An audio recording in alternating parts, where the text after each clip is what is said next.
बहू, काले रंग की साड़ी तुम पर अच्छी नहीं लगती। तुमको क्या लगता है यह रंग तुम्हारे पे अच्छा लगेगा? एक तो रंग भी काला, ऊपर से काली साड़ी। उफ, कौन समझाए इसे?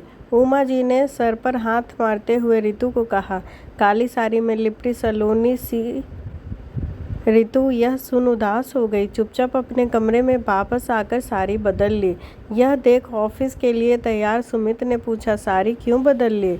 मुझे अच्छा नहीं लगा, अब मैं हल्के रंग की साड़ी पहना करूँगी। सुमित समझ गया। आज फिर रितु को माँ के ताने का शिकार होना पड़ा। वो गुस्से से बाहर निकलने लगा तो रितु ने उसके हाथ पकड़ लिया। आंसू भरी आंखों से सुमित को बोली, माँ जी, या किसी और का भी कोई दोष नहीं है। मेरा रंग कम है, यह सच है, इसको स्वीकार तो करना ही है।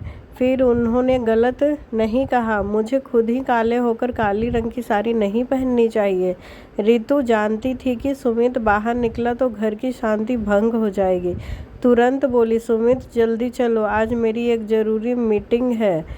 हाँ, चल रहा हूँ, पर तुम अपनी काली साड़ी वापस पहनोगी तभी चलूँगा। रितु फिर काली साड़ी पहनकर आ गई। सुमित को गुस्सा करने का मौका नहीं देना चाह रही थी। अब रितु करे भी तो क्या?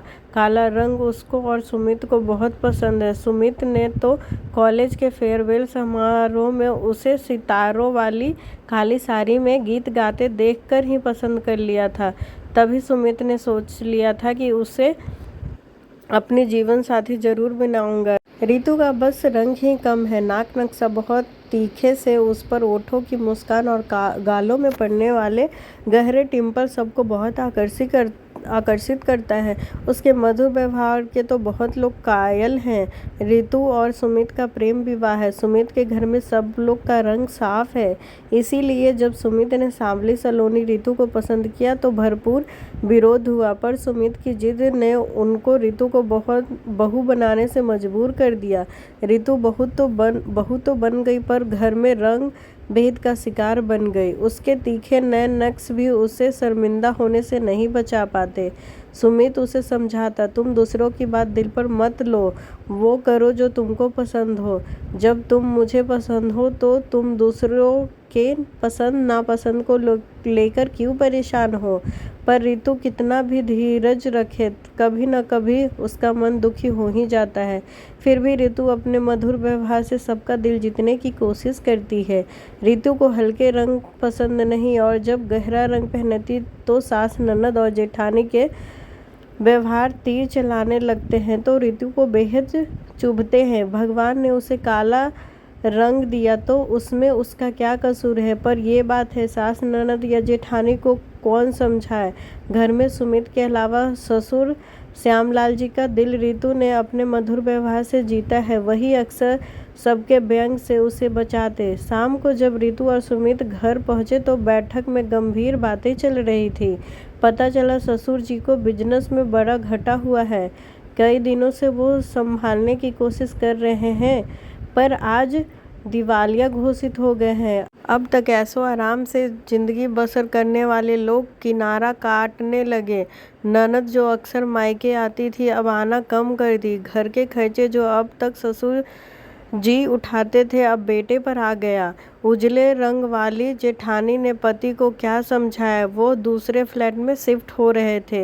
ये वही सुंदर बहू थी जिनका परिचय कराने में और उनकी सुंदरता का बयान करने में सासू माँ हमेशा आगे रहती थी। घर में एक सन्नाटा फैलने लगा। एक दिन ससुर जी ने सुमित से पूछा, तुम कब अपने घर में शिफ्ट हो रहे हो? सुमित के बोलने से पहले आवाज आई, पापा, हम अपने घर में रहते हैं। जहाँ आप लोग हैं वहीं हमारा घर है। चाय का प्याला थमते रितु ने कहा, पापा आप चिंता न करें, भगवान ने चाहा तो एक दिन हमारी फैक्ट्री फिर हमारे पास होगी। मैंने और सुमित ने ऑफिस से लोन लिया है और अपने एफडी भी तुड़वा लिया है। चेक बढ़ाते हुए रितु ने कहा। चेक पकड़ते श्यामलाल जी ने उमा जी की तरफ देखा। उमा जी का सर शर्म से झुका हुआ था।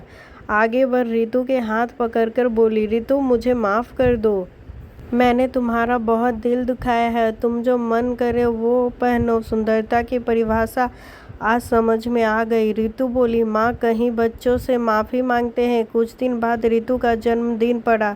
सबने उपहार दिया। सासू माँ ने अलग से उपहार दिया। रितु ने खोला तो सितारों से सजी काली साड़ी देख उसकी आंखें चमक गई। शाम की पार्टी में सब लोगों ने सितारों वाली काली साड़ी पहनने के लिए रितु की खूब तारीफ की। सासू माँ ने नज़र उतारने के लिए कानों के पीछे काला टीका लगा दिया। रितु ने मन ही मन तय कर लिया था अब रंग को लेकर शर्मिंदा नहीं होगी।